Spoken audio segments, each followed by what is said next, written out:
রাজশাহীর তানোর উপজেলার প্রত্যন্ত এলাকা কোয়েলহাট নামে একটি গ্রাম, সেই গ্রাম থেকে একেবারে মাঠে এসে সেই মাঠের মধ্যে একটি বোরিং অর্থাৎ পানি তোলার জন্য যে স্থানীয়ভাবে একটি গর্ত করা হয়েছিল সেই পানি তুলে ফসলে দেওয়ার জন্য, সেটি অকেজো অবস্থায় পড়েছিল। এখানে ধান কাটা হয়ে গেছে এই জমিতে, এই জমিতে নাড়া দিয়ে ঢাকা ছিল এই গর্তটি। আমার ঠিক ডান পাশে যে গর্তটি, সেই গর্তটি নাড়া দিয়ে ঢাকা ছিল। এইখানে গর্তের পাশেই এই এক বাচ্চার মা এবং বাচ্চা ছিলেন এবং বাচ্চা খেলাধুলা করতে গিয়ে এই গর্তে পড়ে যায় এবং সেখানে গভীর গর্তে ঢুকে যায়, যেখানে পানি উত্তোলনের জন্য ডিপ টিউবওয়েল ছিল, অস্থায়ীভাবে একটি ডিপ টিউবওয়েল, অনুমোদনহীন একটি ডিপ টিউবওয়েল ছিল। সেই ডিপ টিউবওয়েলের গর্তে যে পাইপ ওঠানোর পর যে পরিত্যক্ত গর্ত আছে সুড়ঙ্গের মতো, সেই গর্তে পড়ে যান সেই বাচ্চাটি। আজকে দুপুর 1টার দিকে এই ঘটনা ঘটেছে। ভরসা পেতে নিজেকে হতে হয় পাতের মতো দৃঢ়, ঠিক যেমনটা জেরুসালেম। এরপর স্থানীয়ভাবে তাকে বাচ্চাটিকে উদ্ধারের চেষ্টা চালিয়ে তারা ব্যর্থ হয়। এরপরে ফায়ার সার্ভিসকে খবর দেওয়া হয়, এরপরে ফায়ার সার্ভিসের কর্মীরা এসে যোগ দেন। এই মুহূর্তে ফায়ার সার্ভিসের অন্তত 3টি ইউনিট একযোগে কাজ করছে। এর পাশাপাশি ভেকু দিয়ে মাটি সরিয়ে তাকে আসলে উদ্ধারের চেষ্টা করছে। পাশাপাশি ফায়ার সার্ভিসের কর্মীরা যারা আছেন তারা এখানে তাকে অক্সিজেনের মাধ্যমে তাকে বাঁচিয়ে রাখার চেষ্টা করছেন এবং ফায়ার সার্ভিসের পক্ষ থেকে আসলে ক্যামেরা পাঠানো হয়েছিল নিচে, সেই ক্যামেরা থেকে তার অবস্থানটা নিশ্চিত করতে পারেননি। আমি কথা বলেছিলাম এখানে ফায়ার সার্ভিসের দায়িত্বপ্রাপ্ত কর্মকর্তারা, তেনারা বলছেন যে স্থানীয়ভাবে শিশুটিকে উদ্ধারের সময় স্থানীয়রা মাটি বা নাড়া পড়ে গেছে ভিতরে, এই কারণে সেই শিশুটির অবস্থান আসলে নিশ্চিত করা যাচ্ছে না বা কি অবস্থায় রয়েছে, শিশুটা আদৌ জীবিত আছে নাকি মারা গেছে বা কোন পরিস্থিতিতে রয়েছেন সেটি তারা এখন আসলে বলতে পারছেন না। আমরা একটু এ বিষয়ে বিস্তারিত জানবো, একটু কথা বলতে চাই। এখানে ফায়ার সার্ভিসে যে 3টি ইউনিট কাজ করছে তার মধ্যে এখানে লিডার হিসেবে নেতৃত্ব দিচ্ছেন রাজশাহী ফায়ার সার্ভিসের সহকারী পরিচালক দিদারুল আলম। আমরা একটু তার কাছে জানতে চাই আসলে কি ঘটনা ঘটেছে, আপনারা কি দেখছেন এবং উদ্ধার তৎপরতা নিয়ে আমাদের একটু বিস্তারিত বলবেন।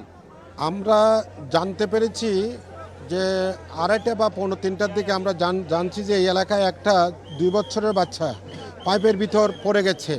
সাথে সাথে তানোর ফায়ার স্টেশন এবং চাঁপাইনবাবগঞ্জ ফায়ার স্টেশন, আমাদের রাজশাহী থেকে আমরা 3টা ইউনিট এসে আমরা অক্সিজেন, আমাদের গাড়ি পাম্প, উদ্ধারকারী সব কিছু নিয়ে আমরা আসছি। আসার পর দেখলাম যে যে পাইপ দিয়ে বাচ্চা পড়ে গেছে ওখানে কিছু মাটি পাইপের ভিতরে পড়ে গেছে। বাচ্চাকে আমরা দেখার জন্য আমরা চেষ্টা করছি যে সার্চ ভিশন ক্যামেরা দিয়ে, কিন্তু মাটি এবং কিছু খড় পড়ার কারণে আমরা দেখি নাই।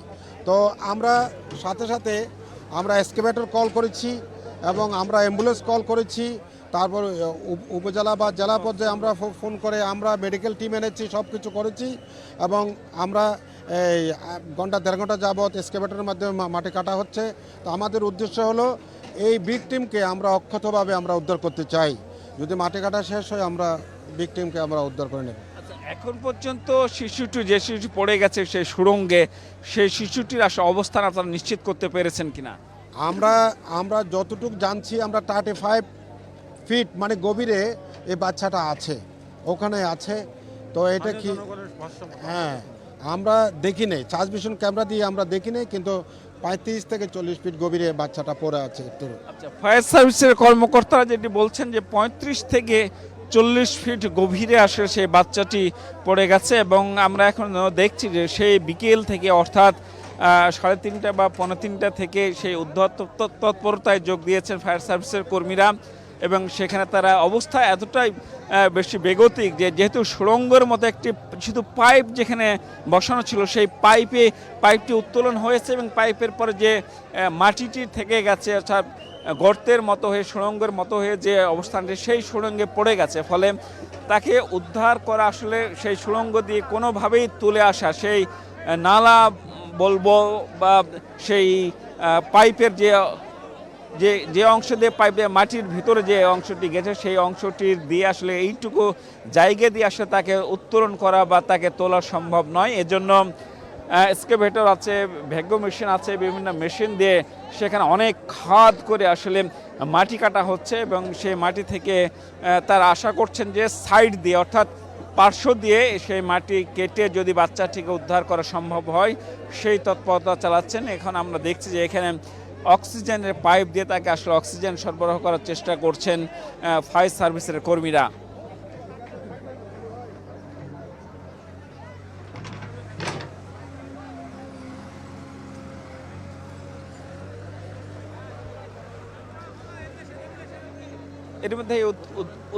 এর মধ্যে উদ্ধার তৎপরতা তদারকি করছেন তানোর উপজেলা নির্বাহী কর্মকর্তা নাইমা খান সহ প্রশাসনের ঊর্ধ্বতন কর্মকর্তারা আছেন এবং রাজশাহী এবং চাঁপাইনবাবগঞ্জ থেকে ফায়ার সার্ভিসের মোট 3টি ইউনিট আসলে এখানে উদ্ধার তৎপরতায় যোগ দিয়েছেন।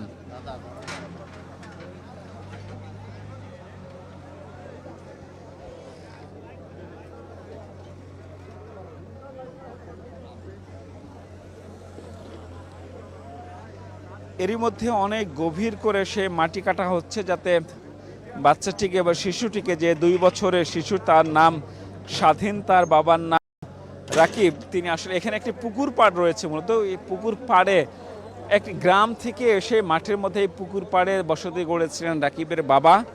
সে রাকিবের ছেলে স্বাধীন 2 বছরের শিশু, যে শিশুটি এখানে দুপুরের দিকে তার মায়ের সাথে ছিল এবং মায়ের সাথে খেলছিল। খেলা করতে করতে হঠাৎই একবার সুড়ঙ্গের মতো যে ডিপ টিউবওয়েলের যে বোরিং বলা হয় স্থানীয় ভাষায়, সেই বোরিংয়ের মধ্যে পড়ে যায়, সে গর্তের মধ্যে পড়ে যায় এবং কিছু ওঠার আগে সে একেবারে নিচে নাগালের বাইরে চলে যায়। ফলে তার অস্তিত্ব এখন আসলে ফায়ার সার্ভিসের কর্মীরা যারা উদ্ধার তৎপর আছেন তারা এখন আসলে বুঝতে পারছেন না যে ছেলেটির ভাগ্যে আসলে, বাচ্চাটির বা শিশুটির ভাগ্যে কি ঘটেছে এবং তার নড়াচড়া বা কোনো ধরনের আসলে অস্তিত্বই তারা এখনও বুঝতে পারছেন না। তবে তারা চেষ্টা করছেন প্রাণপণ নানাভাবে, নানা কায়দায়, নানা প্রক্রিয়ায়, নানা প্রযুক্তির মাধ্যমে শিশুটিকে অক্ষত অবস্থায় উদ্ধারের আপ্রাণ চেষ্টা চালিয়ে যাচ্ছেন ফায়ার সার্ভিসের কর্মীরা।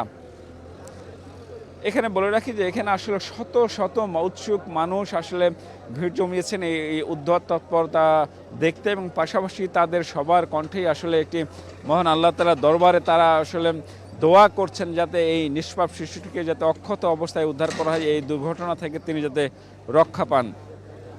এই মুহূর্তে আমরা দেখছি যে ভ্যাকুয়াম মেশিন দিয়ে, অর্থাৎ মাটি কাটা যে মেশিন আছে সেই এক্সকেভেটর মেশিন দিয়ে মাটির গভীরে করে খাদ করা হচ্ছে যাতে সেই সুড়ঙ্গ বা সেই বোরিং বরাবর শিশুটির কাছে আসলে পৌঁছানো যায় কিনা সাইড দিয়ে সেটি চেষ্টা করা হচ্ছে।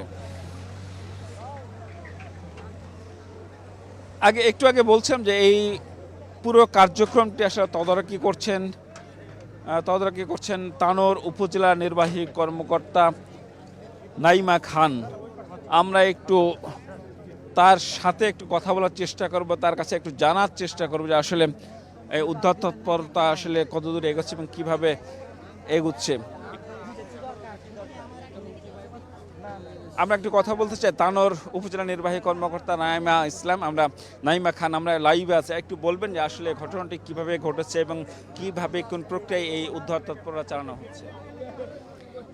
ঘটনাটা কিভাবে ঘটেছে সেটা তো বলা কঠিন, কারণ এই সময় তো আর আমরা এখানে ছিলাম না। তবে যখনই ঘটনাটার বিষয়ে জানা গিয়েছে সাথে সাথে ফায়ার সার্ভিস এখানে চলে এসেছে এবং ফায়ার সার্ভিস এসে তাদের সর্বোচ্চ চেষ্টা করে যাচ্ছে তখন থেকেই যেন বাচ্চাটাকে নিরাপদে, জীবিত এবং সুস্থভাবে বাচ্চাটাকে উদ্ধার করতে পারে।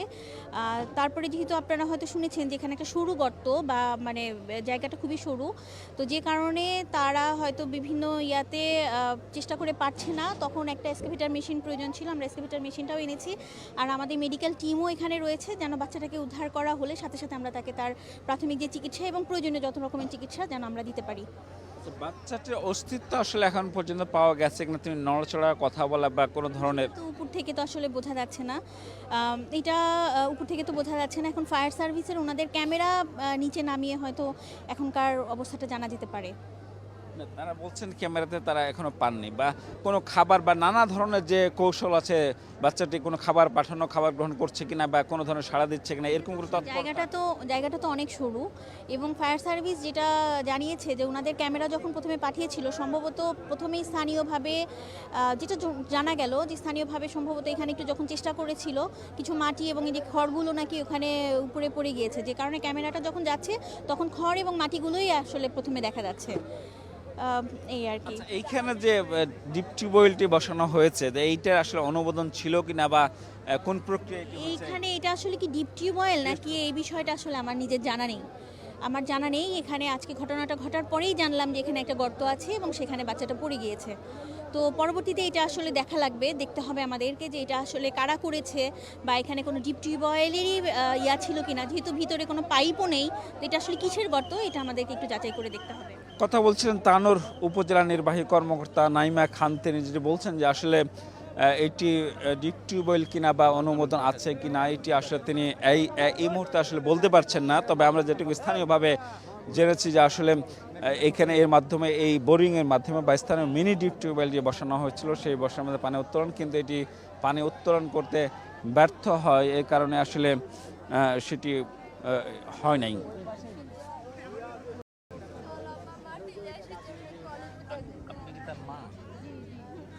একটু কি আপনি বলতে পারবেন যে আসলে ঘটনাটা কিভাবে ঘটেছে, যদি একটু বলতে পারেন আপনি একটু কি বলবেন যে আসলে কিভাবে ঘটনা ঘটলো? আমরা একটু কথা বলতে চাই, শিশু স্বাধীনের মা আছেন।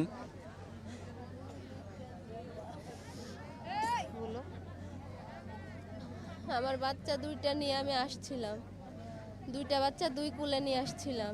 পরে আমার ওই যেটা পড়ে গেছে ওই বাচ্চাটা যে কুলে নিয়ে আসছি আমার ডেনা লাগে গেছে। আমি বলছি আব্বু একটু হাইটে চলো।